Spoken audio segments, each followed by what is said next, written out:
You step onto the back deck of the coastal clinic and taste the salt that hangs in the dawn like a warning. Nothing looks wrong at first. The sea hums its familiar lullaby.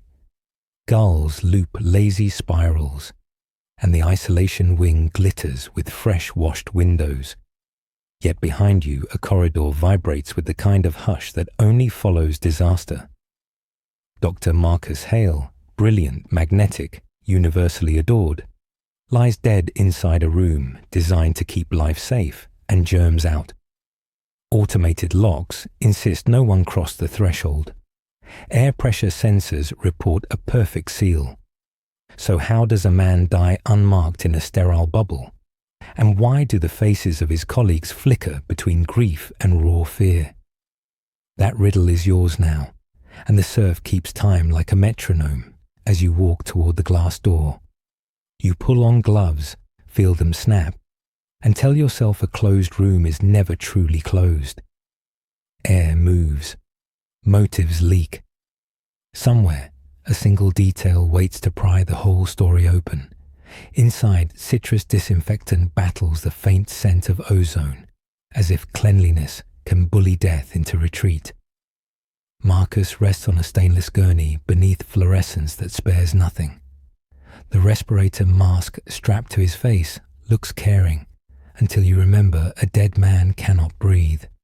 The sheets are crisp, the floor unmarred, yet the pulse oximeter cap lies snapped on the tiles like a bitten fingernail.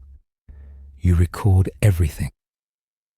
The IV bag labels saline, but the liquid gleams slightly viscous, a clue hiding in plain sight. Outside the glass, staff hover. You invite them one by one, letting silence do half your questioning. Dr. Lena Ortiz arrives first, lab coat flapping, eyes rimmed red. She swears Marcus had no enemies, then flinches when you mention the IV. Her hands tremble enough to make her wedding ring chatter against the clipboard. Next is Evan Pike, respiratory tech, posture straight as a ruler, reputation for protocols so rigid they squeak. He claims no alarms blared, no airflow tamper, nothing. Yet logs later show a manual override at 2:17, smack in the middle of his scheduled coffee refill. When asked, he says Marcus probably handled it. The dead cannot confirm or deny. Last comes Nurse Priya Das, badge dusted with fluorescent tracer, voice soft but eyes sharp. She found the body during pre-dawn rounds.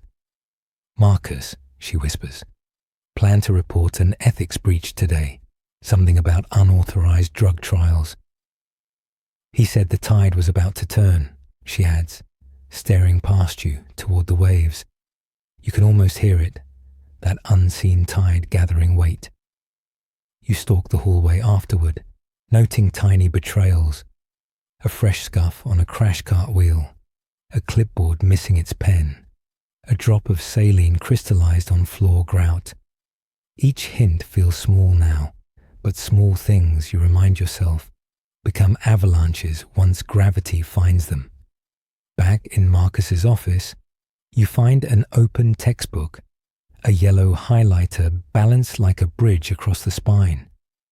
Beside it sits a flash drive labeled Storm Protocol, conspicuously absent from its slot. The chair still holds the dent of someone's weight. Dust motes float through sunlight, slow as regret. Whatever Marcus meant to expose, somebody already moved to erase. You retreat to the conference room and spread evidence across the table like nautical charts. The preliminary autopsy pings in. Cyanide, trace but lethal, entered through the IV port. Clean, quick, largely invisible until the blood work shouted. Security footage rewinds under your fingers. At 1:49 a shadow flickers along the corridor, height and gait closer to Nurse Dars than anyone.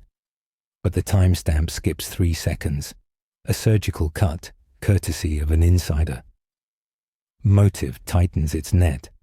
Marcus's notes reveal the clinic has been administering an experimental antiviral without full consent. Funding, prestige, maybe even lives depend on keeping the trial alive. He meant to whistle blow before morning rounds. You confront Pike about the missing flash drive. Records show his swipe card opened Marcus's locker at midnight. He swears he borrowed a stethoscope.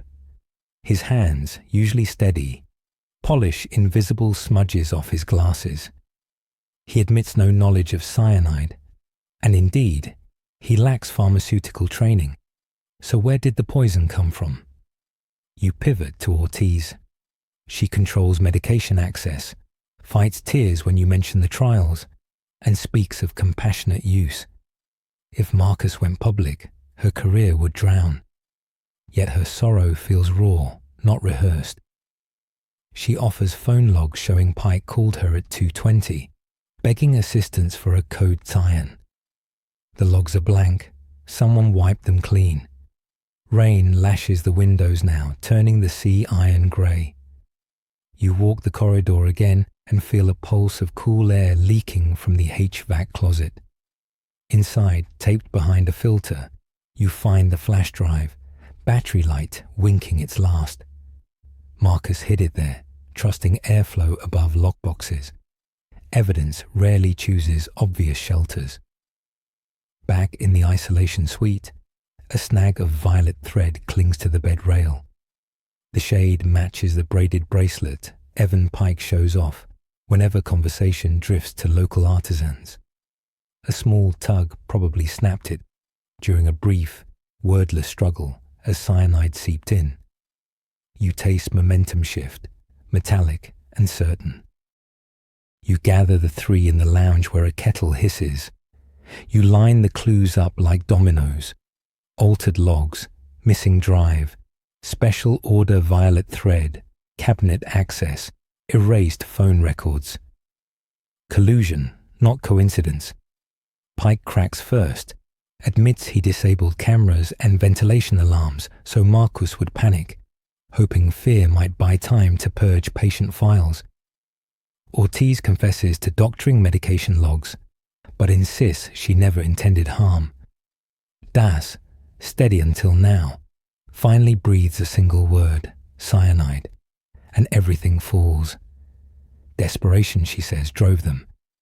They wanted Marcus silent for a day, just long enough to shield patients, careers, research. The plan called for a harmless saline swap, a shortness of breath scare, nothing fatal.